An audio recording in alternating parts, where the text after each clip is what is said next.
Et bienvenue à tous pour ce nouvel épisode. C'est un plaisir de vous retrouver et on continue notre troll du Synchro Festival avec ce petit deck, le deck où on vole effectivement les monstres de nos ennemis.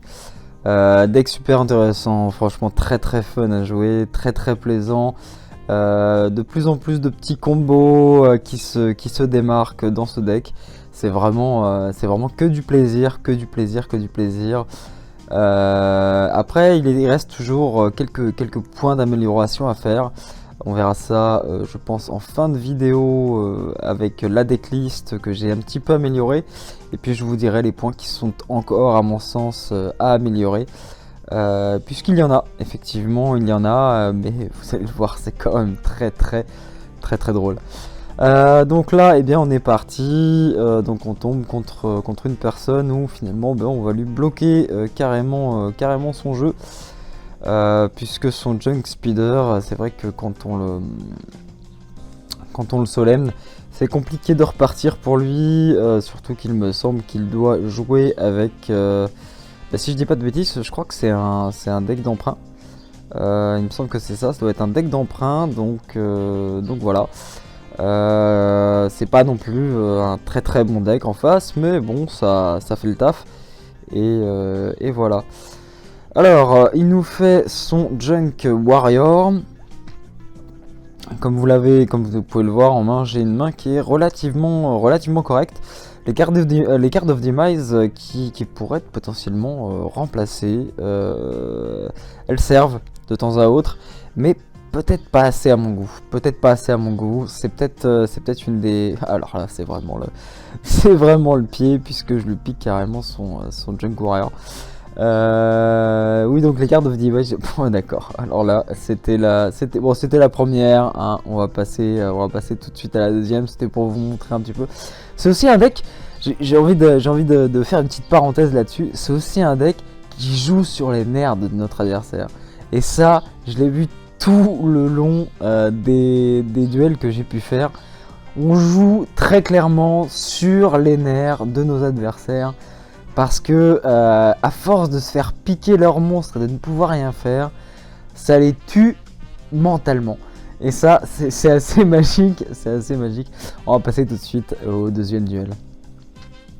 Alors le deuxième duel qui me semble est un peu plus long.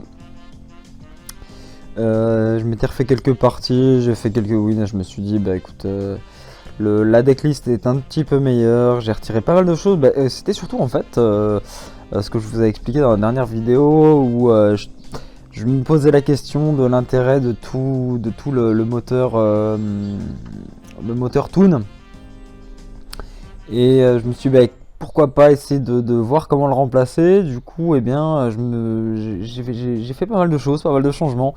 J'ai rajouté des crackdowns, alors je sais plus le nom en français, qui permet de prendre le contrôle d'un monstre adverse de façon permanente. J'ai fait quelques petits changements comme ça que je vous montrerai à la fin. Et je pense qu'ils sont le bienvenu. Après, je pense que pour l'instant, le deck n'est pas encore assez offensif. C'est-à-dire que si la personne en face... Ah oui, là, effectivement, je tombe contre... Là, effectivement, alors... C'est assez étrange, puisque là, je tombe contre une personne c'est du psychique. Il joue psychique. Donc je lui ai cassé complètement son starter et je n'ai pas compris pourquoi. Alors est-ce que du coup après il a complètement briqué? Est-ce que je sais pas du tout pourquoi. J'ai l'impression qu'il a briqué. Et après il a il a rien fait du duel quoi, finalement c'était compliqué pour lui. Du coup je me suis dit je vais garder tout simplement des petites ressources en main. Lui il posait 2-3 petits trucs à tous les tours. Je vais quand même garder des ressources en main. Et puis je vais le tuer à petit feu, je vais le finir à petit feu. Et là on retrouve encore la même mécanique. Essayer de taper sur les nerfs de nos adversaires. On verra. Je pense pas que ce soit les meilleurs duels que je vous ai choisis. Mais bon, L'important c'est d'avoir du fun. L'important c'est pas non plus bon, c'est pas très grave si je vous montre pas les meilleurs. C'est aussi pour vous montrer les changements.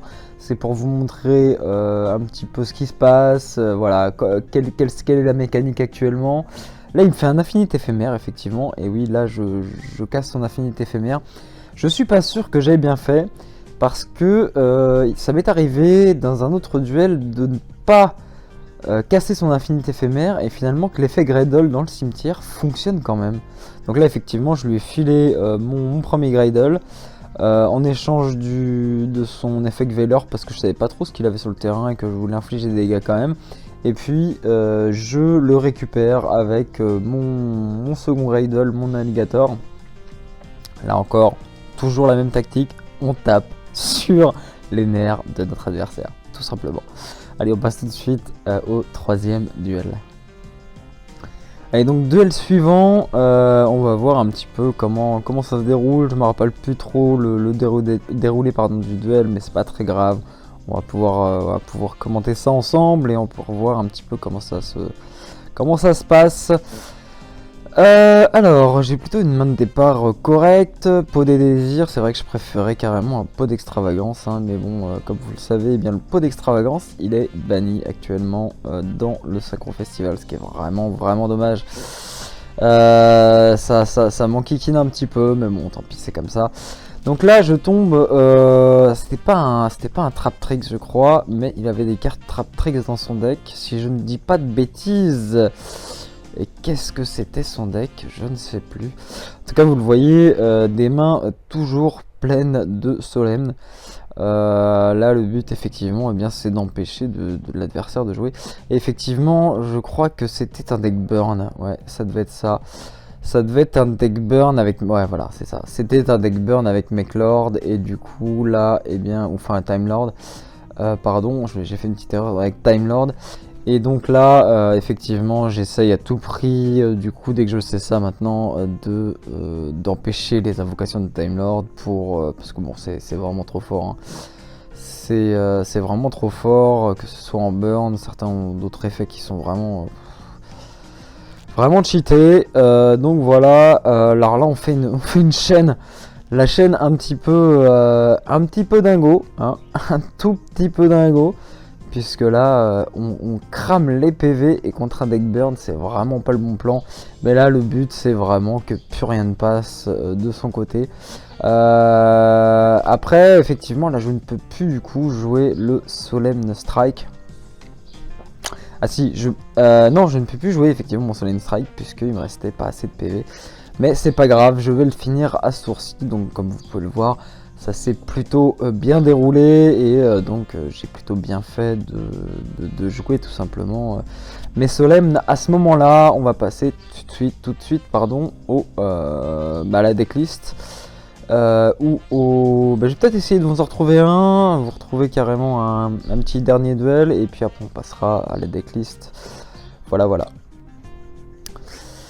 Alors, duel suivant, et puis après on passera à la decklist. Là encore, pareil, je ne sais plus contre qui je suis tombé.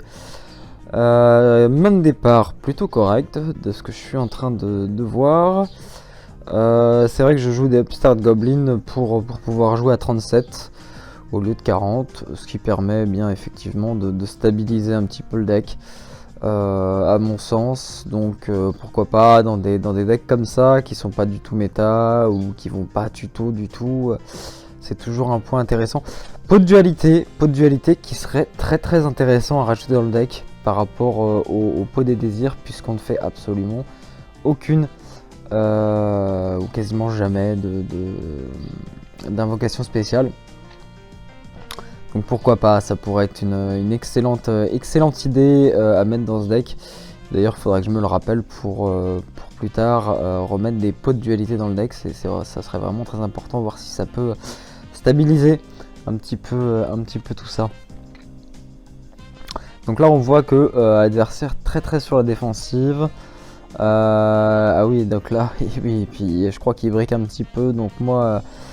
parce que là c'est vrai que me poser maxé c'est vraiment qu'on n'a plus rien à poser Et effectivement, là je vois en fait qu'il a briqué. Donc ce que je fais, c'est que je mise tout sur l'empêcher de piocher à tout prix, l'empêcher de renouveler ses cartes. Puisque je vois que je peux attaquer avec mon Greydle. Je vois qu'il a des cartes posées, mais que bah, effectivement ça doit être un deck qui bannit, etc., qui joue avec les bannissements, mais qui n'a pas dû piocher sa bonne main de départ et qu'il essaye avec ses demise de compléter tout ça pour pouvoir m'avoir. Et donc, eh bien, à tout prix, je l'empêche encore une deuxième fois d'aller piocher directement, d'aller récupérer des billes supplémentaires qui pourraient m'être fatales. Donc là encore, on joue à tout prix sur les nerfs de l'adversaire. Ça va être, on va peut-être pouvoir trouver un nom avec ce deck là, avec jouer sur les nerfs ou quelque chose comme ça. D'ailleurs, si vous avez une petite idée pour le nom de ce deck, oh là là, et ben voilà, je crois qu'on a réussi notre pari. On a bien joué sur les nerfs de notre adversaire puisqu'il a donc abandonné. Assez magique. Bon allez, on va tout de suite passer à la decklist et puis on terminera là-dessus. Alors tout de suite la decklist. Alors je joue du coup 3 Vigem qui sont finalement, à force de le tester un petit peu ce deck, pas indispensable. Très bonne carte, mais alors ça serait bien si on voulait gagner du temps, mais finalement ça pourrait être remplacé tout simplement. Je vous fais pas les 9 Greydle qui ont tous le même effet tout simplement de pouvoir piquer définitivement la monstre adverse. J'ai rajouté alors excusez-moi encore, j'ai oublié de changer mon Master Duel, je l'ai laissé en anglais. Donc c'est Gusto qui est un niveau 5 et qui est très utile dans le deck, honnêtement, très utile, qui nous dit, je vous laisse aller voir l'effet du Gusto, très intéressant. Un Brain Control, oh, il sert mais il pourrait être remplacé, c'est pas indispensable. 3 starts pour jouer à 37, 3 créatures swap, 2 cartes of demise, pareil, qui pourraient peut-être, pourquoi pas justement, les pots de tout à l'heure. 3 pots des désirs, 2 Dragonoid Generator, pareil. Peut-être finalement, il y a peut-être quelque chose à faire en remplacement. 3 Solemn, 3 Warning, 3 Strike et 3 Crackdown. Donc voilà pour les remplacements des Crackdown. Et puis après tout simplement une petite liste au cas où on arrive à choper quelques synthoniseurs de l'adversaire.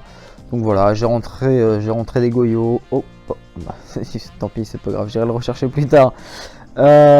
Jugement, et puis bon, c'est vraiment qu'est-ce que je fais là? Ah non, c'est parce que d'accord, ok, désolé, je suis sur mon pad, sur mon PC portable, et effectivement je cliquais au mauvais endroit sur le pad, mais c'est pas grave, j'irai la rechercher tout à l'heure.